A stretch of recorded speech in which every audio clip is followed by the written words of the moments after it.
The video I have created only for educational and promotional use so that a visitor, a fan, can gain more knowledge for the world. Let's begin today's video, man.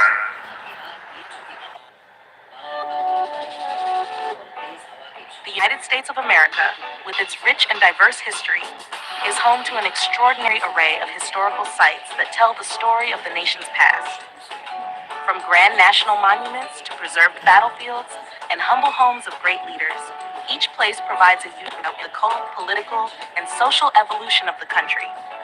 Administered and preserved in large part by the National Park Service, NPS, these historical landmarks not only educate, but also inspire millions of visitors each year. National Landmarks and Monuments. Statue of Liberty and Ellis Island, New York. Perhaps the most iconic symbol of American freedom. The Statue of Liberty was a gift from France in 1886 and stands as a beacon for liberty and democracy. Located in New York Harbor, it has welcomed millions of immigrants arriving in the United States.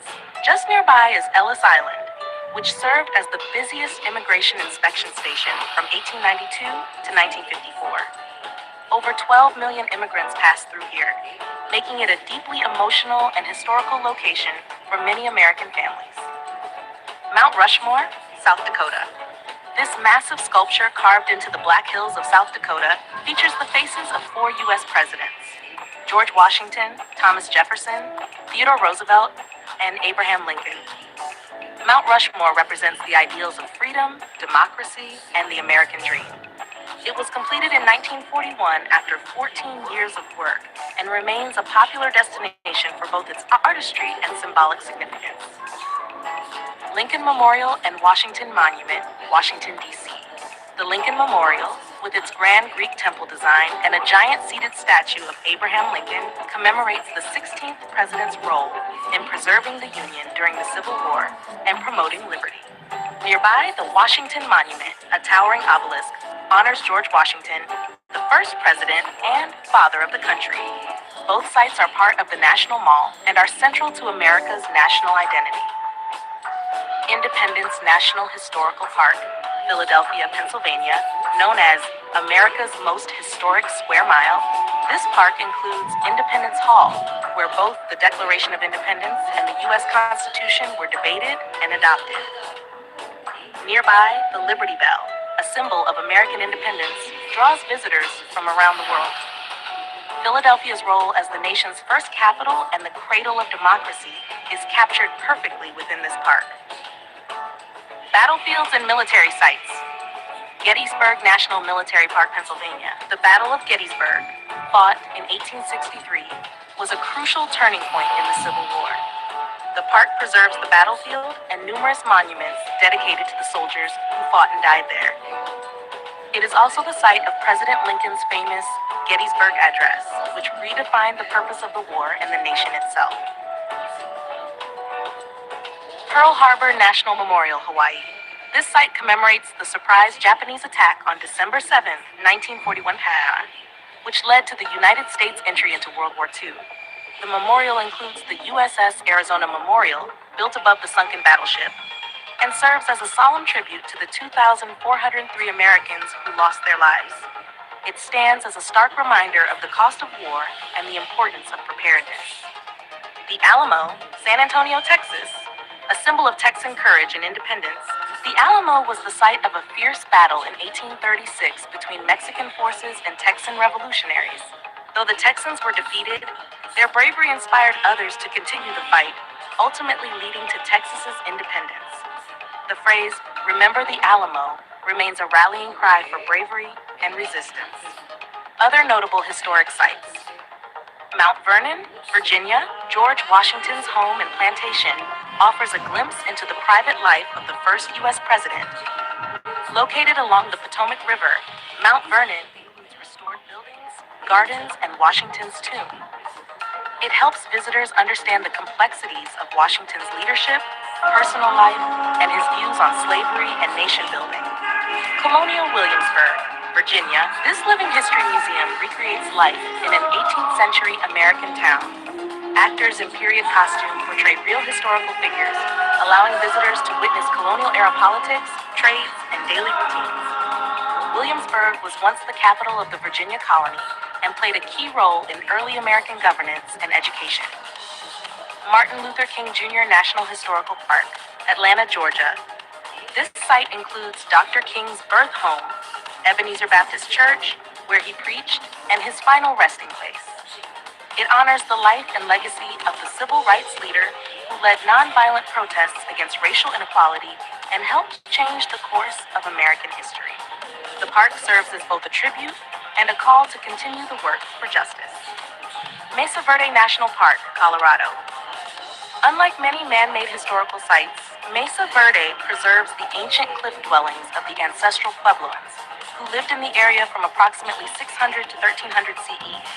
These dwellings, built into canyon walls, reveal the advanced architecture, community life, and cultural achievements of Native American civilizations long before European contact.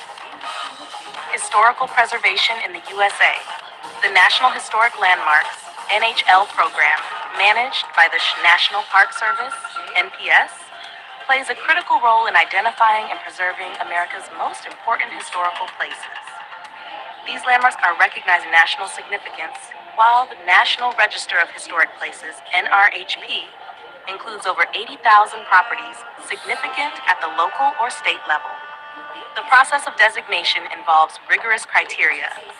Properties can be public or private, but once listed, they benefit from tax incentives, grants, monitoring, and preservation efforts. While owners may object to designation, the Secretary of the Interior can still recognize a site as eligible, ensuring it is noted and valued for historical purposes. New York leads the nation in NHL designations, with 270, and New York City alone accounts for 114 of those. Other cities with large numbers include Philadelphia and Boston, each with their own deep historical roots. Some designations extend beyond the 50 states, including locations in Puerto Rico, the Virgin Islands, and Pacific territories, reflecting America's broader historical footprint. Interestingly, the American legation in Tangier, Morocco, is also an NHL. It was the first American public property overseas and represents early U.S. diplomacy. Conclusion. From the colonial towns and presidential homes to Civil War battlegrounds and sites of civil rights struggle, the historical places of the United States offer profound insights into the nation's journey. These landmarks are more than just tourist destinations. They are living narratives that connect past with present. Through preservation efforts by the National Park Service and programs like the NHL and NRHP, the U.S. ensures that its history remains accessible, honored, and protected for future generations. Each site, whether symbolizing freedom like the Statue of Liberty, remembrance like Gettysburg, resistance like the Alamo, or progress like MLK's Atlanta birthplace, is a chapter in America's vast, ongoing story. Exploring these places is not just about learning history, it's about understanding the identity and values of a nation shaped by countless individuals and events. Hello ladies and gentlemen, I hope you love this video. Before leaving the video, I request you once again to hit the subscribe bell and like under this video and share this video link and the link of the channel on WhatsApp group, Facebook, Instagram, Pinterest, so that others get the same knowledge as you got. Thank you so much. Keep loving the world and keep supporting. Our hearts beat to the city streets. We began to feel the fire. We rise like tall buildings as the chemicals that take us higher. The night's young, it has just begun. Hello ladies and gentlemen, you are watching Edmondson GQ World. I am Edmondson, making disclaimer from my side that this is the video I have created only for educational and promotional use so that a visitor, a fan can increase his own knowledge for the world. Let's begin today's video, man. History and Geography of Georgia, created by Admin Sunny for educational purpose only to grow your knowledge about the world. Introduction. The country of Georgia is a small but historically rich nation located at the crossroads of Eastern Europe and Western Asia, nestled in the South Caucasus region. Despite its modest size, Georgia's history is deeply fascinating, stretching back thousands of years to the prehistoric era. It has been shaped by powerful kingdoms, foreign invasions, golden ages, and modern struggles for independence. Alongside its history, Georgia also boasts breathtaking landscapes, diverse climates, rich flora and fauna, and a vibrant culture that reflects centuries of interaction with neighboring civilizations. This article will explore Georgia's story in detail, from ancient kingdoms to the modern republic, while also highlighting its geography, people, and environment. Ancient Georgia, prehistory, 4th century AD. The lands of present-day Georgia hold some of the earliest evidence of human civilization. Archaeological discoveries reveal winemaking. Georgia is often called the birthplace of wine, with evidence of winemaking dating back over 8,000 years. Gold and textiles. Ancient mines and weaving tools prove the region was advanced in metallurgy and fabric production. By the classical era, two important kingdoms emerged. One, Colchis, located in the fertile Colchida lowland, famous for the Greek myth of Jason and the Argonauts seeking the Golden Fleece. Two, Iberia, Kartli, situated in eastern Georgia, playing a crucial role in shaping the Georgian national identity. A turning point came in the early 4th century, when Georgia became one of the very first countries in the world to adopt Christianity as the state religion. This faith bound the Georgian people together and influenced their language, literature, and culture for centuries. Unified Georgian Kingdom and Golden Age, 11th to 13th centuries. In 1008 AD, Georgia was unified under the Bagrationi dynasty, which laid the foundation for a strong and centralized kingdom. King David IV, David the Builder, 1089 to 1125, expanded Georgia, defeated invaders, and promoted cultural revival.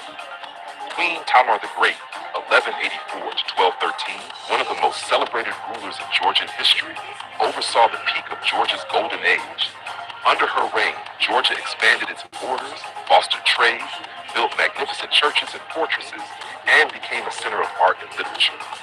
This era marked Georgia as a powerful kingdom in the Caucasus, respected by neighbors and feared by rivals.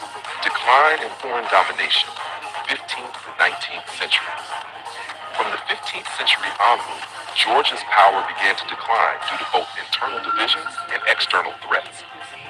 Mongols invaded during the 13th century, weakening the kingdom.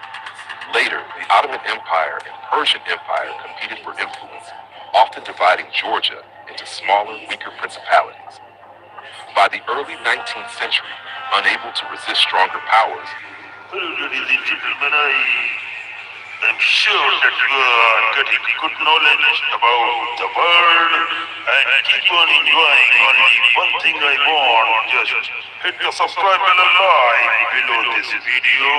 Keep on enjoying the videos for lifetime.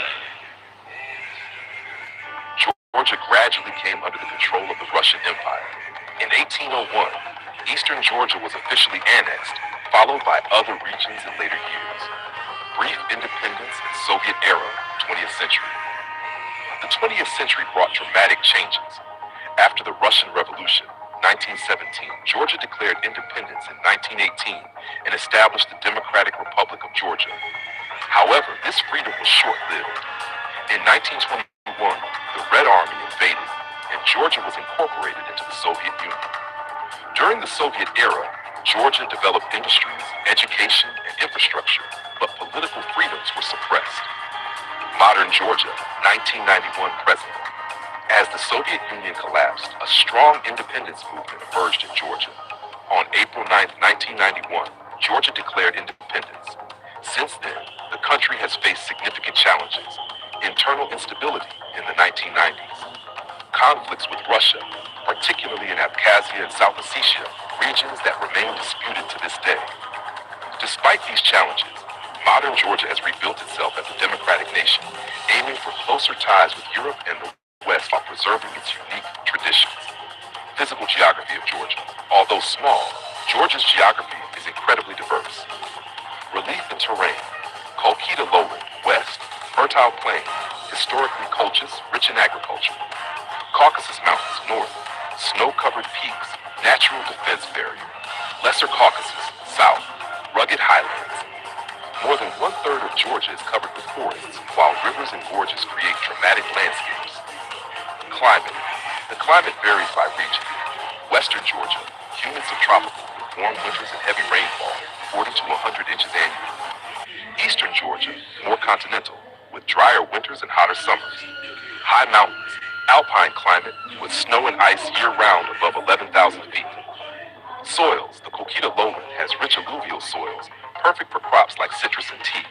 Mountain soils support forests and pastures, while eastern steppes favor wheat and grapes. Plant and animal life. Georgia's biodiversity is remarkable. Flora: oak, chestnut, beech, alder, fir, ash, linden, apple, pear, rhododendron, and citrus. The western forests are especially lush, with eucalyptus and evergreen shrubs. Fauna: mountains, goats, Caucasian antelope, black grouse, and eagles. Forests: wild boars, bears, wolves, lynx, jackals, and deer. River seas: trout, sturgeon, and black sea fish. This blend of ecosystems makes Georgia a haven for both wildlife and agriculture. People of Georgia: Georgians call their country Sakartvelo and themselves Kartvelo. The word Georgia comes from the Persian term Gorge. About 80% of the population are ethnic Georgians. Minorities include Armenians, Russians, Azerbaijanis, Ossetis, Greeks, and Abkhazians. Georgia's rich ethnic diversity reflects its position at the crossroads of Europe and Asia. Conclusion.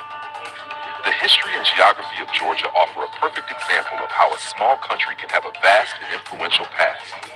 From the ancient kingdoms of Colchis and Iberia, through its Christian heritage, the Golden Age under Queen Tamar, centuries of foreign domination, and its modern struggles, Georgia has maintained a strong national identity. Its landscapes,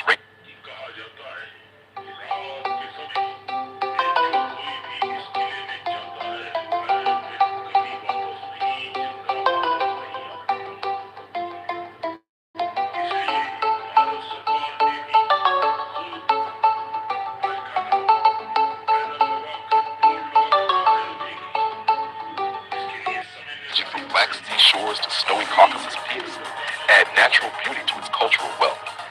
The Georgian people, known for their resilience and hospitality, continue to build their future while respecting their past. Thus, Georgia is not just a country on the map. It is a land of legends, endurance, and extraordinary diversity. Word count: 1,007. Would you like me to also...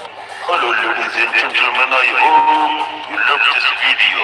Before leaving the video, I request you once again to hit the subscribe bell and like the video and share this video link and the link of the channel on WhatsApp group, Facebook, Instagram and group so that the same knowledge that you got. Thank you so much. Keep loving the world and keep supporting. Our hearts beat to the city streets. We began to feel the fire. We rise like tall buildings as the chemicals they take us higher. The night's young, it has just begun. Hello ladies and gentlemen, you are watching Edmondson GQ World. I am Edmondson, making disclaimer from my side that this is the video I have created only for educational and promotional use so that a visitor, a fan can increase his own knowledge for the world. Let's begin today's video, man. 1,000 words. This video is created by Edmondson only for educational use. Singapore's story is a fascinating journey of transformation, from a small fishing village to a powerful global city-state. Situated at the southern tip of the Malay Peninsula, Singapore has always had strategic importance. Over centuries, it evolved from a humble trading port known as Temasek to a modern, independent nation. Early beginnings, the age of Temasek. Before Singapore became known by its current name, it was referred to as Temasek, a Javanese word meaning sea town. It was already a significant maritime trading hub by the 13th and 14th centuries. Historical records and archaeological evidence show that the island had a thriving settlement. It served as an outpost for the Srivijaya Empire, a powerful maritime kingdom based in Sumatra. In the 14th century, Temasek appeared in Chinese traveler Wang Dayuan's writings, which describe it as a busy port. In fact, around the year 1349, about 70 Siamese warboats attempted to conquer Temasek, proving its growing importance. The Javanese Majapahit Empire also listed it among their conquered territories in the poem Nagarakagu, 1365. Eventually, the trading significance of Temasek declined, especially after the rise of the port of Malacca. However, its location remained highly valuable. The legend of Singapore, the name Singapore, meaning Lion City, is believed to have originated in the 14th century. According to the Malay chronicle, Sejarah Melayu, a Srivijayan prince named Sri Tribhuwana landed on the island and saw a strange creature he thought was a lion. Taking it as a good omen, he named the city Singapore. Though lions were never native to the region, the name stuck, symbolizing strength and courage. Colonial era, rise of the trading power. The modern chapter of Singapore's history began in 1819 when Sir Stamford Raffles, representing the British East India Company, arrived on the island. He saw great potential in Singapore's location and established a free trading post, which allowed ships from all nations to trade without tariffs. By 1824, the British had formal control over Singapore after a treaty with the Sultan of Johor. It became part of the Straits Settlements in 1826, along with Penang and Malacca. In 1867, Singapore became a British crown colony, meaning it was directly governed by London. Due to its free port policy and strategic location on the Strait of Malacca, Singapore quickly grew into a major hub for shipping, trade, and immigration. People from China, India, the Malay Archipelago, and Europe arrived to settle, trade, and work. World War II and Japanese occupation. Singapore's reputation as an impregnable fortress was shattered during World War II. In February 1942, Japanese forces invaded and defeated the British Army, taking control of the island. They renamed it Sionan-tu, meaning Light of the South. The Japanese occupation lasted until 1945 and was one of the darkest periods in Singapore's history. Thousands of people, especially Chinese civilians, were killed during the Suk Ching massacre. Food shortages, fear, and oppression defined this period. After Japan's defeat, the British returned, but confidence in colonial rule was broken. Road to independence. In 1959, Singapore achieved partial self-governance under British rule. Lee Kuan Yew became the first prime minister. His People's Action Party, PAP, aimed to build a modern, prosperous state. In 1963, Singapore joined Malaysia, along with Malaya, Sabah, and Sarawak, in hopes of achieving greater economic and political stability. However, the union was short-lived. There were deep differences, including political disagreements, ethnic tensions, and economic rivalries. On August 9, 1965, Singapore was expelled from Malaysia, becoming an independent nation. It was a painful moment, and Prime Minister Lee Kuan Yew broke into tears during the televised announcement. Building a nation, struggles and successes. In 1965, Singapore faced massive challenges. No natural resources, high unemployment, housing shortages, ethnic divisions among Chinese, Malays, and Indians, lack of a standing army. Yet, through strong leadership, sound policy, and strict governance, the country transformed rapidly. The Housing and Development Board, HDB, was created to provide affordable public housing. Education and healthcare were expanded. The economy was industrialized. Foreign investment was welcomed. English was adopted as the working language to unite communities and connect with the world. Economic miracle. Singapore's transformation is often called an economic miracle. From the 1970s onward, it shifted from labor-intensive industries to high-tech sectors. The port remained vital, but the country also became a leader in banking, finance, electronics, biotechnology, and tourism. Today, Singapore is one of the richest countries per capita in the world, ranked among the top 5 busiest ports, a major financial hub in Asia, known for its cleanliness, safety, and governance. Modern Singapore, a global city. In the present day, Singapore is a model of urban planning, governance, and economic growth. It is famous for Changi Airport, consistently ranked the world's best, Marina Bay Sands, an iconic hotel and entertainment complex, multicultural society with harmony among Chinese, Malays, Indians, and others, education system considered among the best globally, green initiatives, city in a garden with extensive greenery and sustainable architecture. Despite being a small island with limited land and resources, Singapore has become one of the most advanced and respected nations. Key takeaways from Singapore's history. Geography matters. Its location helped it become a trading hub. Leadership is crucial. Visionary leadership by Lee Kuan Yew and others helped build the nation. Multicultural harmony. Singapore promotes racial and religious tolerance, critical for peace. Innovation and education. Investing in people and technology propelled its growth.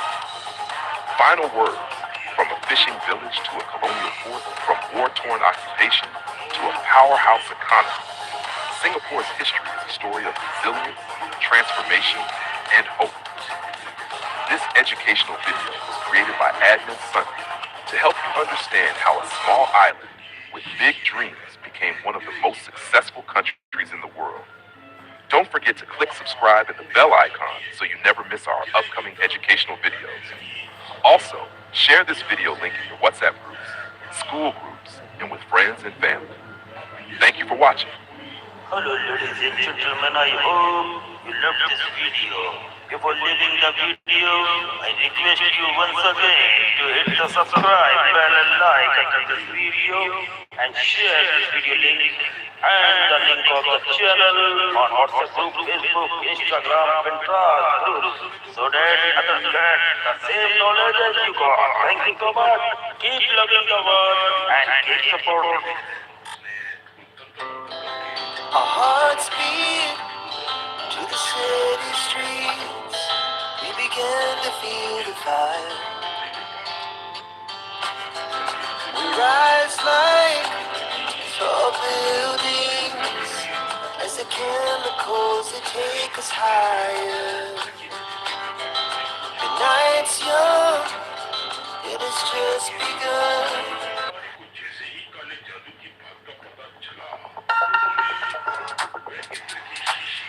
Hello ladies and gentlemen, this is Admin Sunny and you're watching Sunny's GK World. Sunny is the channel which blogs general knowledge of the entire globe. Now, this is a very beautiful and a very important video for those who are interested to know something more about the world. So here, that's why I have created this beautiful channel so that my all Indians, Asians and international friends get engaged to learn more in their life which they don't know at all. Now here are few human beings which are of very under painful conditions and they are leading a very tough life for the God they have received from the God. Now here I will going to talk about a woman who lives in water. Her name is Aruna Ghosh from India. Who is Aruna Ghosh? Aruna Ghosh from West Bengal suffers from a rare and painful medical condition. Whenever the wind blows, her entire body experiences unbearable pain. This is her very deep problem. As if her skin is burning, like she feels that her skin is burning in a fire. To get relief, she spends nearly 14 hours a day submerged in a nearby lake near to the house. The water soothes her pain, allowing her to survive. Because of her poor financial situation, the conditions are not like that. So she can able to take a proper treatment for the problem. Now she cannot afford hospital treatment even, and instead depends on the lake for comfort. Her life is a heartbreaking example of human tolerance against extreme sufferings. Now who is number 2? The world's dirtiest man, Amu Haji from Iran. Amu Haji from Iran became world famous for his unusual lifestyle. He reportedly lived to be around 87 years of age right now. Though the text says 181 and had not bathed since 1954. Since 1954, he has not taken any bath. Now this is very, very ridiculous to see. Watch and listen about this. More than 60 years man, he has not taken bath. He feared that bathing or coming into contact with water would make him sick. So he avoided it completely. This is a human mentality when in problem. Layers of dirt covered his body, man. He also hated fresh food and water. Instead, he drank animal urine and ate decayed meat. To trim his hair, he would burn it using fire rather than cutting it and using water somewhat. He preferred to sleep and rest in dirty surroundings. His strange habits made him known as the world's most dirtiest man ever. Now, here comes number 3. The man who lives in an iron lung, Paul Alexander, USA. Paul Alexander from USA. Actually, Paul Alexander is from Texas, USA. Contracted polio when he was 6 years of age. The disease paralyzed his lungs, leaving him unable to breathe naturally since the year 1950s. He has lived inside an iron lung, a large metal machine that helped him to breathe. For over 70 years, Paul has lived inside this device. He studied, became a lawyer, and even wrote a book of all while being confined to the mansion. His story is one of extraordinary perseverance and adaptation to a mechanical life. Now here comes number 4. The man who lives in a swamp. Now he is Miguel Restrepo from Colombia. Now Miguel Restrepo, a former drug addict from Colombia, decided to live in a sewer tank with his wife and dog. The sewer, just 3 meters long, has become their home for over 20 years now. He once lived on the streets and struggled with addictions. When he decided to quit drugs, his family and friends abandoned him, left with no money or home. He made the sewer his shelter. Inside, he has built a small kitchen, an oven, a TV, and even electricity. He decorates his home during festivals, proving that happiness does not always depend on luxurious life or from palace or from any well-cemented house.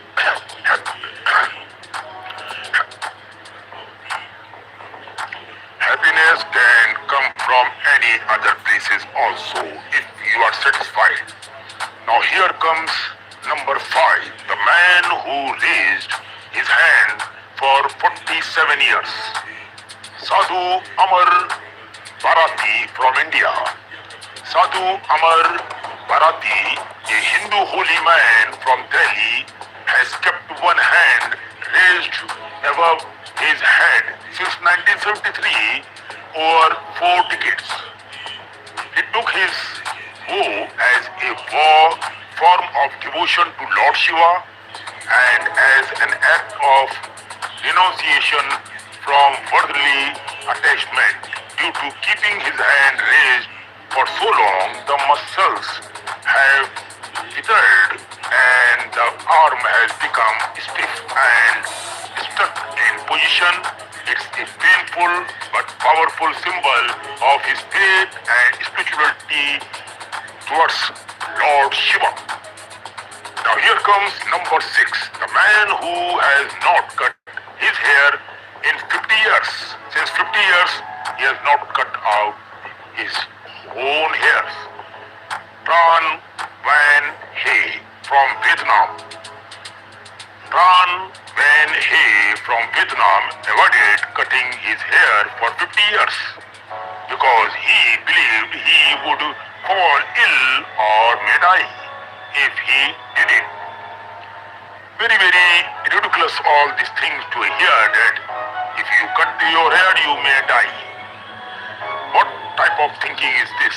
Over time, his hair grew into a huge coiled bun, measuring several meters long and weighing several kilograms now. His fear of bad luck turned into a record-breaking achievement. He became known as the man with the longest hair in the world. Wow! Now, on number 7 comes another gentleman, the man who has not eaten or drunk anything for 70 years. Prahlad Jani from India. Prahlad Jani, a holy man from Gujarat, claimed that he did not eat or drunk anything for over 70 years now. Man is terrific. He believed that divine energy and air were enough to sustain him. Even scientists studied him in hospital for weeks and found no evidence of food or water intake. This is the proof of what you are voting for. Johnny also claimed he did not urinate or defecate, saying that yoga and meditation helped him control all bodily needs. His case remains one of the great medical mysteries, man. Now, here comes number 8, the conjoined twin who lived for 66 years, Ronnie and Tony Gallion from USA. Ronnie and Tony, you are great, man.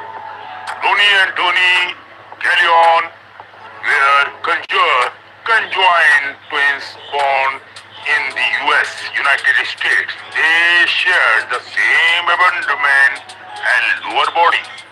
Doctor said that would not live alone. They will not live long, but they defied all expectations and lived 66 years. How medical failed us for saying that they will not live long. Where is that doctor? Then why are you saying if you are a doctor, you are not a God man? This is my interpretation for any doctor in the world. God has given, he will prove, not any doctor. You doctors only examine. You cannot be forecast, okay? Setting a world record for the longest living conjoined twins in the world. They performed in very serious during their youth and later become local celebrities for their resilience and cheerful attitude towards their life. Beautiful, very nice. I like it. What can doctor do? Doctor is not God man. Number 9 comes the girl who lives in a plastic tub. Rehma Haruna from Nigeria. Rehman Haruna from Nigeria was born healthy, but at 6 months old, a mysterious illness stopped the growth of her limbs. Her arms and legs moves, leaving her unable to move. Since then, she lived her entire life in a plastic tub, which her family used to carry her from one place to another place. Despite her condition, she smiled and dreamed of owning a small grocery store. Wow! Her story inspired millions worldwide before she sadly passed away at the age of 19. So sorry for that. God will give you another chance, another life. My wishes, my prayer for this beautiful girl. So don't worry, I pray for your soul and Vincent here. Don't you worry. The man who lives alone in Antarctica is Alan, Antarctic researcher. Finally, there Alan, a man who lives entirely alone in Antarctica, one of the oldest and most desolated place on earth. He worked as a researcher or station keeper, surrounded only by snow and ice. No trees there, no animals there, and no other human for hundreds of miles from the area. Despite this location, Alan finds peace in his secluded areas, and you can say solitude, and has adapted to life in one of the hottest environment on the planet. Now, these are 10 gentlemen about which I have talked about. Now, the conclusion here is this story shows that the world is full of incredible and unusual individuals who live in ways most of us can't imagine, man, whether by choice, by faith, by circumstances, or by illness. Each one of them teaches a unique lesson. Haruna reminds us of strength in pain. Number 2, Amu Haji of defense against norms. Number 3, Paul Alexander of courage in limitations. Now, next one is Miguel Restropo of hope is poverty. Another one is Amar Arati of spiritual devotion. Dan Van Hay of faith in superstitions, and Prahlad Jani of mystery beyond science. Ronnie and Donnie, the two brothers of brotherhood in unity. Rehma Haruna of acceptance and the grace. Alan of endurance in loneliness. They are living or we are living. Testaments be to how was. He said it is a dramatic lifestyle, and it goes like that with the God has provided. This is Edmund Sunny saying goodbye to all my fans and friends who are watching my video. Before leaving this video, I only request to hit the subscribe bell and like under this video so that you never lose the upcoming another story on this channel, and make sure to hit the subscribe bell and like on my all other music channel, also movie channel. Sunny's Explain Movie channel is just launched so that you can understand the movie story fully in my style. Thank you so much for watching this video, and make sure to follow the Facebook page, Instagram page, Thread page, and take care of yourself. Bye. Hello ladies and gentlemen, I hope you love this video. Before leaving the video, I request you once again to hit the subscribe bell and like this video, and share this video link and the link of the channel on WhatsApp group, Facebook, Instagram, Pinterest group, so that others get the same knowledge as you got. Thank you so much. Keep loving the world and keep supporting. Our hearts beat to the city streets. We began to feel the fire. We rise like tall buildings as the chemicals that take us higher. The night's young, it has just begun. Hello, ladies and gentlemen, you are watching Edmonson's GQ World. I am Edmonsoni, making disclaimer from my side that this is the video I have created only for educational and promotional use, so that a visitor, a fan can increase his own knowledge for the world. Let's begin today's video, man.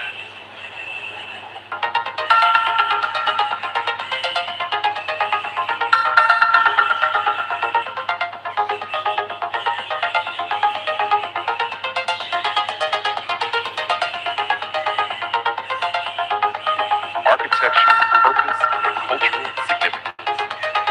The Great Wall of China, a monument of history, defense, and civilization. The Great Wall of China is not a single continuous structure, but rather a remarkable series of walls and fortifications built over a span of more than 2,300 years. Its purpose was primarily defensive, to protect the agricultural heartlands of northern China from the raids and invasions of nomadic tribes from the steppes of Mongolia. Beyond its practical function, however, the wall became a powerful symbol of Chinese unity, strength, and endurance.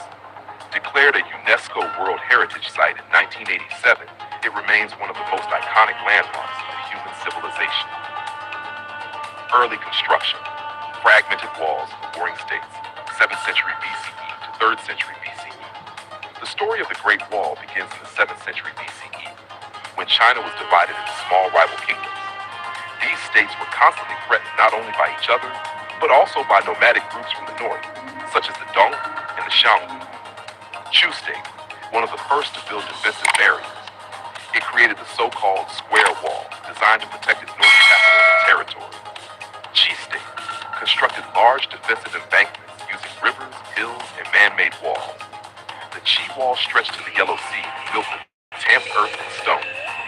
Yan State erected two defensive lines, the Northern Wall and the Yishui Wall, against nomadic threats in rival states like Qi and Zhao. Zhao, Wei, and Zheng states each developed their own wall systems, often using rammed earth technology. These fortifications were less about unifying China and more about regional defense. Thus, by the 4th century BCE, northern China was already a patchwork of defensive walls, which would later form the foundation for the imperial Great Wall. The Qin Dynasty, 221 to 206 BCE, first unification of the wall.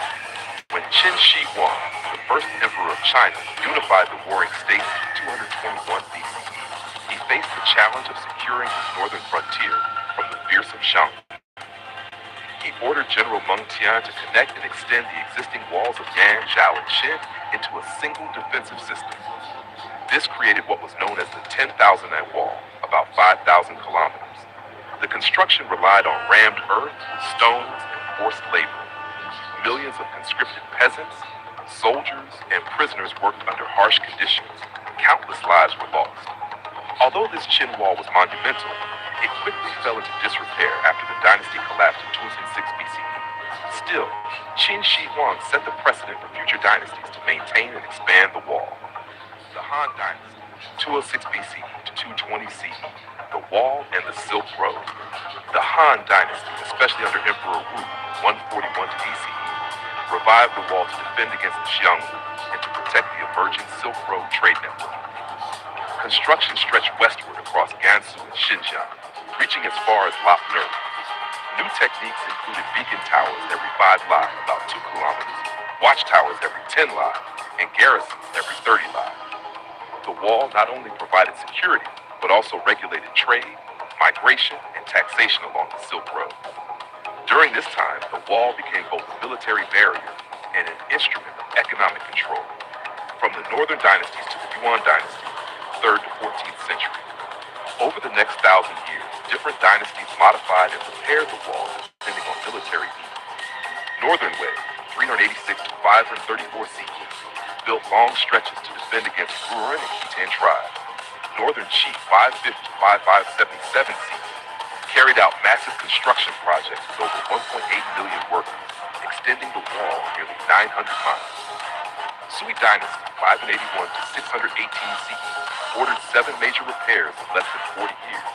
Tang Dynasty, 618 to 907 CE, largely abandoned the wall because China had expanded far beyond it and defeated the nomads militarily. Song Dynasty, 60 to 1279 CE, faced constant threats from the Liao and Jin, but lacked resources to fully restore the wall. Yuan Dynasty, 1206 to 1368 CE. The Mongols controlled all of China and saw little use for the wall, though they maintained certain passes for commerce and rebellion control. By the end of the Yuan period, the wall was in ruins, awaiting its greatest reconstruction under the Ming. The Ming Dynasty, 1368 to 1644, the wall we know today. The Ming Dynasty came to power after expelling the Mongols. They faced the constant danger of renewed invasions. Thus, they launched the most ambitious rebuilding of the Great Wall. Materials and techniques. Unlike earlier dynasties that relied on rammed earth, the Ming used bricks, cut stone blocks, and mortar reinforced with sticky rice. This made the wall far stronger and more durable. Design. The wall averaged 23-26 feet, 7 to 8 feet high, with a width of 21 feet at the base and 19 feet at the top. Watchtowers, beacon towers, and fortified passes such as Zhuangguan and Shanhaiguan strengthened its defense. Strategic gates. Zhuyang Pass, near Beijing, was among the most crucial, protecting the capital from northern invaders. Dual walls.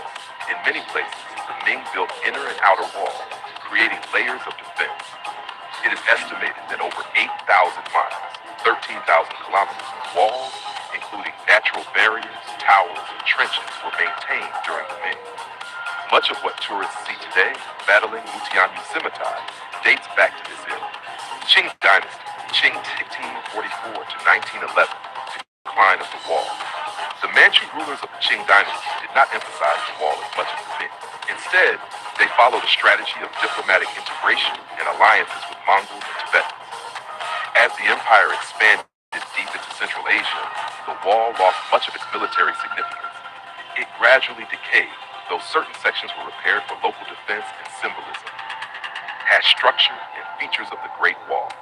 The wall was not simply a single barrier. It was a complex military system with several components. 1. Walls, constructed from local materials, tamped earth in deserts, stone in mountains, bricks near cities. Heights range from 15 to 30 feet, wide enough at the top for soldiers and horses. 2. Watchtowers, built at regular intervals for surveillance and signaling. 3. Beacon towers, used for communication through fire signals by night and smoke signals by day. 4. Passes and fortresses, strategic strongholds like Jaiguan, the western end, and Shanhaiguan, the eastern end, known as First Pass Under Heaven. 5. Moats and ramps, added in some regions for extra protection. This integrated system allowed China to monitor movement, respond quickly to invasions, and regulate commerce. Purposes of the Great Wall. The wall served multiple roles across centuries. 1. Defense. Its primary function was to protect China from northern nomadic invasions, particularly from the Xiongnu, Mongols, and other steppe tribes. 2. Border control. Controlled immigration, and smuggling. It also allowed the Chinese Empire to collect tariffs on trade along the Silk Road. 3. Symbolic power. It projected Chinese authority, discipline, and the idea of a unified empire. Even when militarily less effective, it remained a psychological barrier. Cultural significance and mythology. The Great Wall has long been a symbol of Chinese culture. Legend. The story of Meng Jianghu, whose tears collapsed a section of the wall when her husband died during construction, reflects both the suffering of the laborers and the human cost of the project. Symbolism. By the 20th century, the wall became a national icon, representing resilience and pride. Mao Zedong famously declared, "He who has not climbed the Great Wall is not a true hero." Tourism. Today, reconstructed sections like Batavia attract millions of visitors annually. Preservation and challenges. Despite its fame, large portions of the wall have eroded or disappeared due to natural weathering, neglect, and human destruction. During the 20th century, some villages dismantled wall sections to use bricks for houses. Since the 1980s, however, conservation efforts have increased. UNESCO Heritage 1987 gave it global recognition. Restoration projects at Mutianyu, Simitai, and Jiayuguan have revived major sections. Laws now protect the wall from further damage, though illegal construction and tourism pressures remain challenges. Conclusion. The Great Wall of China is far more than just an ancient barrier. It is a living chronicle of Chinese history, stretching across dynasties, cultures, and landscapes. Built through the sweat and sacrifice of millions, it embodies the themes of defense, unity, endurance, and identity. From its fragmented beginnings in the Warring States to the grandeur of the Ming Dynasty, the wall reflects the evolution of Chinese civilization. While it could not always stop invasions, it stood as a line of resistance, a regulator of trade, and a symbol of cultural pride. Today, the Great Wall continues to inspire awe as one of the greatest architectural achievements in human history. Standing on its ancient stones, one feels not only the weight of centuries, but also the... Hello ladies and gentlemen, I hope you loved this video. Before leaving the video, I request you once again to hit the subscribe button and like under this video and share this video link and the link of the channel on WhatsApp group, Facebook, Instagram, and group so that others get the same knowledge as you got. Thank you so much. Keep loving the world and keep supporting. Our hearts beat to the city streets. We began to feel the fire. We rise like tall buildings as the chemicals that take us higher. The night's young, it has just begun. Hello ladies and gentlemen, you're watching Attention in world. I am Anthony, making disclaimer from my side that this is the video I have created only for educational and promotional use so that visitors, a fan can increase own knowledge about the world. That's the concluding video, man. Geography of Spain. The history of Spain, from ancient civilizations to modern democracy. Spain's long and eventful history is the product of many civilizations. Iberians, Celts, Romans, Visigoths, and Moors, each leaving behind enduring cultural, architectural, and linguistic influences. Over thousands of years, Spain transformed from a prehistoric land of tribes into one of the greatest empires in world history. Later experiencing decline, dictatorship, and finally, a return to democracy in the 20th century. Prehistoric and early civilizations. Archaeological discoveries in Spain show evidence of human habitation dating back over 1 million years. The Atapuerca caves in northern Spain. Hello friends, I am Admin Sunny and you are watching Sunny's GK World. In this unique video, I want to concern something very unique about the Mahabharata, the very important mythological book, a worship book of Hindus. In interpretation of the overall connection between the Mahabharata, Russia, and future prospects included in this video. Before starting this video, I request you once again so that you never miss the upcoming videos from our side regarding various types of different knowledge about the fact which a normal person doesn't know about. Imagine being told that an ancient Indian epic like the Mahabharata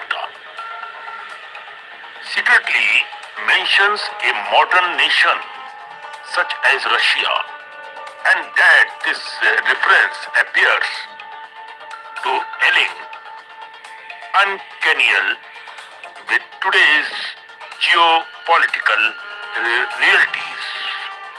Would you dismiss it as coincidence or consider the possibility that ancient seers encoded future visions in symbolic language that we are only now being to interpret it?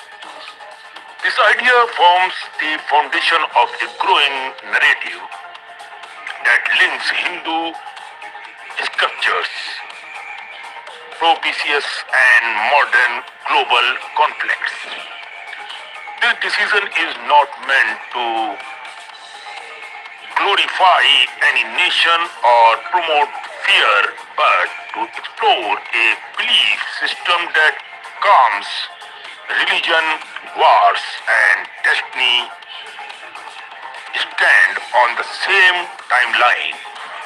According to this view, when the bird descends into Jaws, one northern land covered in snow and cold remains standing even after global destructions. The central question raised is why. Some believe that Lord Krishna himself granted a divine boon to a northern nation, ensuring its survival during the Great War of the Kali Yuga. According to these interpretations, that nation is not India, but it's Russia. Whether this is mythology, symbolism, and speculative prophecy is open to debate, but the idea continues to fascinate many people.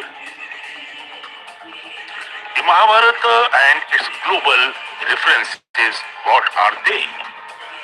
The Mahabharata, composed by Maharishi Vedvyas, is one of the longest and most influential epics in human history till date, consisting of nearly 100,000 verses.